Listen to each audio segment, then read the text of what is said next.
India میں عام تاثر یہ ہے کہ اورنگزیب ایک ہندو مخالف بادشاہ تھے جنہوں نے اپنے سیاسی عزائم اور طاقت کے جنون کے لیے اپنے بھائی کو بھی نہ چھوڑا۔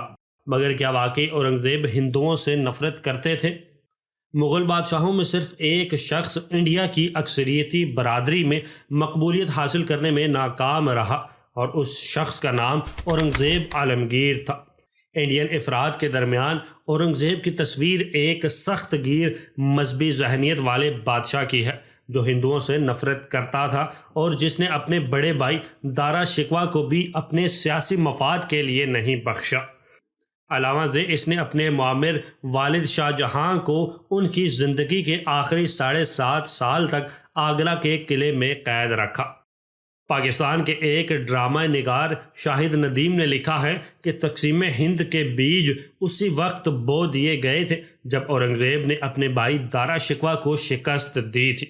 انڈیا کے پہلے وزیر اعظم جواہر لال نہرو نے بھی سن 1946 میں شائع ہونے والی اپنی کتاب ڈسکوری آف انڈیا میں اورنگزیب کو ایک مذہبی اور قدامت پسند شخص کے طور پر پیش کیا ہے، لیکن حال ہی میں ایک امریکی تاریخ داں آڈرے ٹرسٹکی نے اپنی تازہ کتاب اورنگزیب دی مین اینڈ دی میتھ میں بتایا ہے کہ یہ خیال غلط ہے کہ اورنگزیب نے مندروں کو اس لیے مسمار کروایا کیونکہ وہ ہندوؤں سے نفرت کرتا تھا۔ ٹرسٹکی نیو یارک کی ریڈجرس یونیورسٹی میں جنوبی ایشیا کی تاریخ پڑھاتی ہیں۔ وہ لکھتی ہیں کہ اورنگزیب کی اس شبیہ کے لیے انگریزوں کے زمانے کے مورخ ذمہ دار ہیں جو انگریزوں کی پھوٹ ڈالو اور حکومت کرو کی پالیسی کے تحت ہندو مسلم مخاصمت کو فروغ دیتے تھے۔ اس کتاب میں وہ یہ بھی بتاتی ہیں کہ اگر اورنگزیب کی حکمرانی 20 سال کم ہوتی تو جدید مورخوں نے ان کا مختلف ڈھنگ سے تجزیہ کیا ہوتا۔ اورنگزیب نے 49 سال تک 15 کروڑ افراد پر حکومت کی۔ ان کے دور میں مغل سلطنت اتنی وسیع ہوئی کہ پہلی بار انہوں نے تقریباً پورے برصغیر کو اپنی سلطنت کا حصہ بنا لیا۔ ٹرسٹکی لکھتی ہیں کہ اورنگزیب کو ایک کچی قبر میں مہاشٹرا کے خلد آباد میں دفن کیا گیا، جبکہ اس کے برعکس ہمایوں کے لیے دلی میں لال پتھر کا مقبرہ بنوایا گیا اور شاہ جہاں کو عالی شان تاج محل میں دفنایا گیا۔ ان کے مطابق یہ ایک غلط فہمی ہے کہ اورنگزیب نے ہزاروں ہندو منادر توڑے۔ ان کے حکم سے براہ راست چند منادر ہی توڑے گئے۔ ان کے دور حکومت میں ایسا کچھ نہیں ہوا جسے ہندوؤں کا قتل عام کہا جا سکے۔ دراصل اورنگزیب نے اپنی حکومت میں بہت سے اہم عہدوں پر ہندوؤں کو تعینات کیا۔ اورنگزیب 3 نومبر سن 1618 کو دوحاد میں اپنے دادا جہانگیر کے دور میں پیدا ہوئے۔ وہ شاہ جہاں کے تیسرے بیٹے تھے۔ شاہ جہاں کے 4 بیٹے تھے اور ان تمام کی ماں ممتاز محل تھی۔ اسلامی علوم کے علاوہ اورنگزیب نے ترکی ادب کی تعلیم بھی حاصل کی اور خطاطی میں مہارت حاصل کی۔ دوسرے مغل بادشاہوں کی طرح اورنگزیب بھی بچپن سے ہی ہندوی میں فراٹے کے ساتھ گفتگو کرتے تھے۔ کم عمری سے ہی شاہ جہاں کے 4 بیٹوں میں مغل تخت حاصل کرنے کا مقابلہ تھا۔ مغل وسطی ایشیا کے اسی اصول پر یقین رکھتے تھے جس میں تمام بھائیوں کا حکومت پر برابر کا حق تھا۔ شاہ جہاں اپنے سب سے بڑے بیٹے دارا شکوہ کو اپنا جانشین بنانا چاہتا تھا، لیکن اورنگزیب کا خیال تھا کہ وہ مغل سلطنت کا سب سے زیادہ قابل وارث ہے۔ آڈرے ٹرسٹکی نے ایک واقعے کا ذکر کیا ہے کہ دارا شکوہ کی شادی کے بعد شاہ جہاں نے 2 ہاتھی سوداگر اور صورت سندر کے درمیان ایک مقابلہ کروایا۔ یہ مغلوں کے لیے تفریح کا پسندیدہ ذریعہ تھا۔ اچانک سوداگر گھوڑے پر سوار اورنگزیب کی طرف غصہ سے بڑھا۔ اورنگزیب نے پھرتی سے سوداگر کی پیشانی پر نیزے سے وار کیا، جس کے نتیجے میں وہ مزید بپھر گیا۔ اس نے گھوڑے کو اتنے زور سے مارا کہ اورنگزیب زمین پر آن گرا۔ عین شاہدین میں ان کے بھائی شجاع اور راجہ جے سنگھ شامل تھے جنہوں نے اورنگزیب کو بچانے کی کوشش کی، لیکن بالآخر دوسرے ہاتھی شیام سندر نے سوداگر کی توجہ وہاں سے اپنی جانب کھینچ لی۔ شاہ جہاں کے درباری شاعر ابو طالب نے اس واقعے کا ذکر کیا ہے۔ ایک دوسرے مورخ عقیل خان ردی نے اپنی کتاب واقعات عالمگیری میں لکھا ہے کہ اس پورے مقابلے کے دوران دارا شکوہ پیچھے کھڑے رہے اور انہوں نے اورنگزیب کو بچانے کی کوئی کوشش نہیں کی۔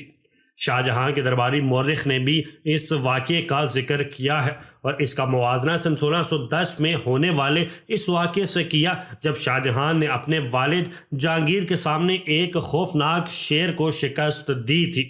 ایک دوسری مورخ کیتھرین براؤن نے ڈیڈ اورنگزیب بین میوزک کے عنوان سے اپنے ایک مضمون میں لکھا کہ اورنگزیب اپنی خالہ سے ملنے برہان پور گئے، جہاں ہیرا بائی زین آبادی پر ان کا دل آ گیا۔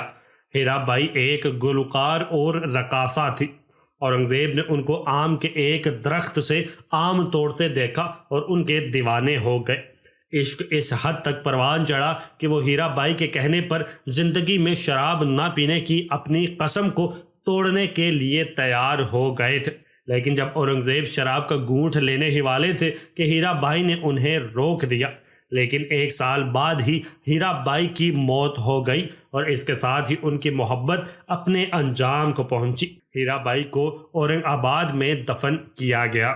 ہندوستان کی تاریخ میں ایک بڑا سوال یہ ہے کہ اگر سخت گیر اورنگزیب کی بجائے متعدل مزاج دارا شکوہ چھٹے مغل بادشاہ ہوتے تو کیا ہوتا؟ آڈری ٹرسٹکی اس کا جواب دیتے ہوئے کہتی ہیں، در حقیقت دارا شکوہ مغل سلطنت کو چلانے یا جیتنے کی صلاحیت نہیں رکھتے تھے۔ ہندوستان کے تاج کو حاصل کرنے کی جدوجہد میں بیمار بادشاہ کی حمایت کے باوجود دارا شکوہ اورنگزیب کی سیاسی سمجھ اور تیزی کا مقابلہ نہیں کر پائے۔ سن 1658 میں اورنگزیب اور ان کے چھوٹے بھائی مراد نے آگرہ کے قلعے کا محاصرہ کر لیا۔ اس وقت ان کے والد شاہ جہاں قلعہ میں ہی موجود تھے۔ انہوں نے قلعہ کے پانی کی فراہمی روک دی۔ کچھ ہی دنوں میں شاہ جہاں نے قلعہ کا دروازہ کھول کر اپنے خزانے، ہتھیاروں اور اپنے آپ کو دونوں بیٹوں کے حوالے کر دیا۔ اپنی بیٹی کو ثالث بناتے ہوئے شاہ جہاں نے اپنی سلطنت کو 5 حصوں میں تقسیم کرنے کی آخری پیشکش کی، جسے 4 بھائیوں اور اورنگزیب کے سب سے بڑے بیٹے محمد سلطان کے درمیان تقسیم کیا جا سکے، لیکن اورنگزیب نے اسے قبول نہیں کیا۔ جب 1659 میں دارا شکوہ کو اس کے ایک قابل اعتماد ساتھی ملک جیون نے پکڑوا کر دلی بھجوایا تو اورنگزیب نے انہیں اور ان کے 14 سالہ بیٹے سفر شکوہ کو ستمبر کی امس بھری گرمی میں چیتڑوں میں لپٹا کر خارش کی بیماری سے 2-4 ہاتھی پر بٹھا کر دلی کی سڑکوں پر پھرایا۔ ان کے پیچھے ننگی تلوار لیے ایک سپاہی چل رہا تھا تاکہ اگر وہ بھاگنے کی کوشش کرے تو ان کا سر قلم کر دیا جائے۔